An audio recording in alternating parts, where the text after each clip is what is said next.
ရှစ်သမီးမျက်လုံးလေးဆိုင်ကိုလေးသူပြုံးနေနှုတ်ဆက်ခါရဲ့ခွေသွားမေသူဘယ်လိုဝချွေးများရှိလာတဲ့ထွန်းဦးသာ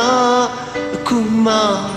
တွေ့ကြကရဲ့ခွေသွားရှစ်သမီးမျက်လုံးလေးဆိုင်ကိုလေးသူပြုံးနေ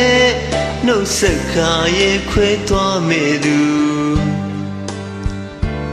ဘယ်လိုဝချွေးများရှိလာတဲ့ထွန်းဦးသာခုမှ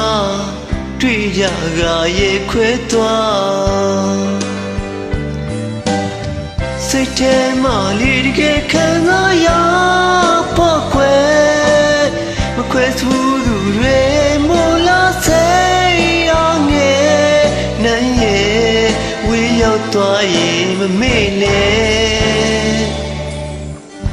ဒီတခါနောက်ဆုံးလားနောက်များတွေ့ဦးမလား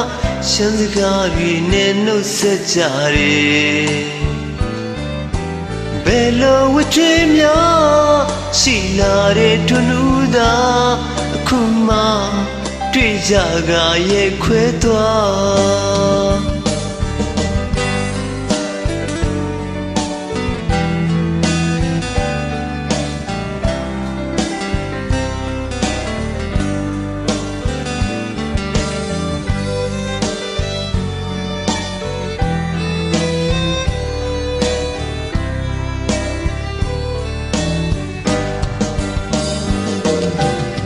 စိတ်ထဲမှာလေးတကယ်ခံစားရဖို့ခွဲမခွဲသူတွေမို့လားစိတ်အောင်ငယ်နိုင်ရဲ့ဝေးရောက်သွားရင်မမေ့နဲ့ဒီတခါနောက်ဆုံးများနောက်များတွေ့ဦးမလားရှမ်းစကားတွေနဲ့နှုတ်ဆက်ကြရဲ့ဘယ်လိုဝချွေးများရှိလာတဲ့ထွန်းဦးသာအခုမှတွေ့ကြကရဲ့ခွဲသွားခုမှတွေ့ကြကရဲ့ခွဲသွား